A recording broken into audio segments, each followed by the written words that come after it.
درود دوستان، امروز برفی اومدیم برای پیاده روی سطح شهر دوشنبه. خب اینجا کمتر شاهد بارش برف هستیم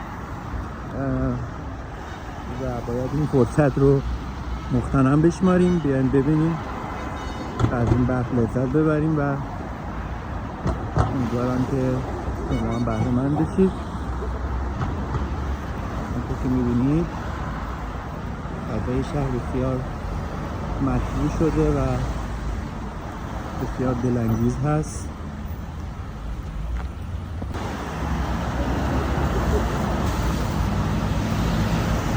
اینجا هتل گلستان رو میبینید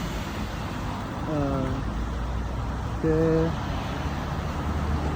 هتل خوب و شیکی به نظر میرسه. من مسیرم به سمت خیابان رودکی هست و من به مسیرم ادامه میدم.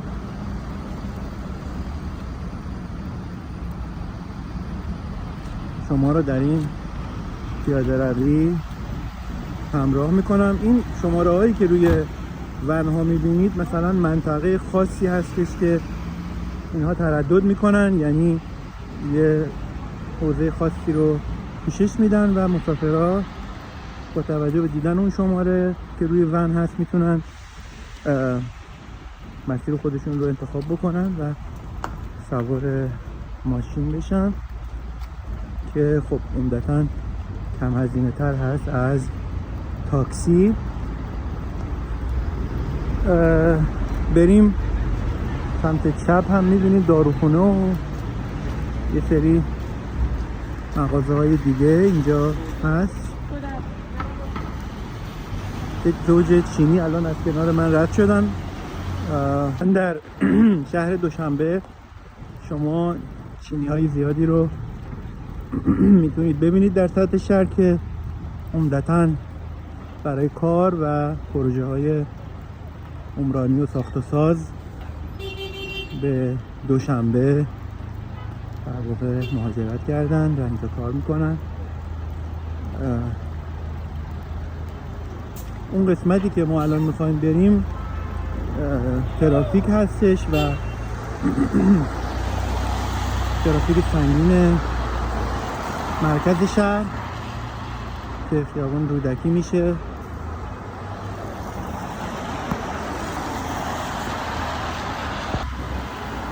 این تاکسی های سبز بیشتر به صورت دربستی هستن، یعنی تعدادشون هم کم نیست، زیاده و برای آژانس و ماشین دربست ازشون استفاده میشه.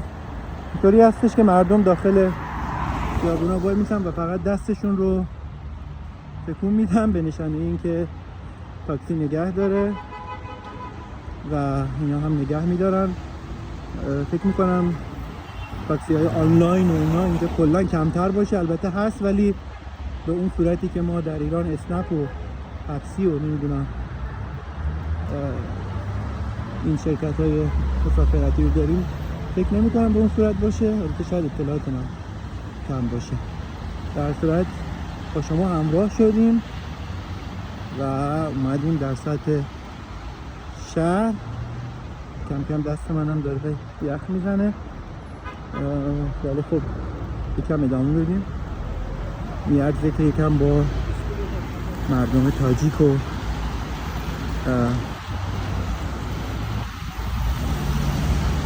شهر و نوع پوشش و کلا همه چیزشون بیشتر آشنا بشیم.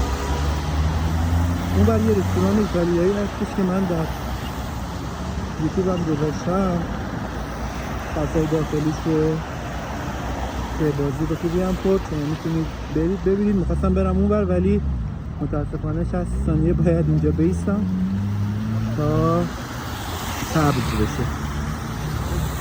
البته این خیلی خوبه و اینکه قانونمند باشه و همه چهارراه‌ها چراغ قرمز و سبز برای ماشین‌ها و آبرین باشه بسیار بسیار عالی هستش. و مردم اینجا هم عمدتاً رعایت میکنن، ولی الان این دو تا دوستمون سریع رفتن کار بدی کردن، خیلی کم پیش میاد، نمیدونم عجله دارم.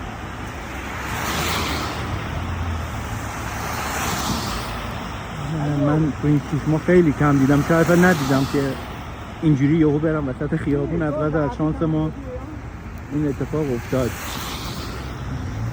ولی به طور کلی مردم قانونمند هستن. خب من وایسم این ثبت شد و الان دیگه وقتشه که بریم اونور متمدن باشیم و یا قوانین رو کاملا رعایت کنیم. کلا باید سعی کنیم چهره خوبی از ایرانی ها به نمایش بگذاریم که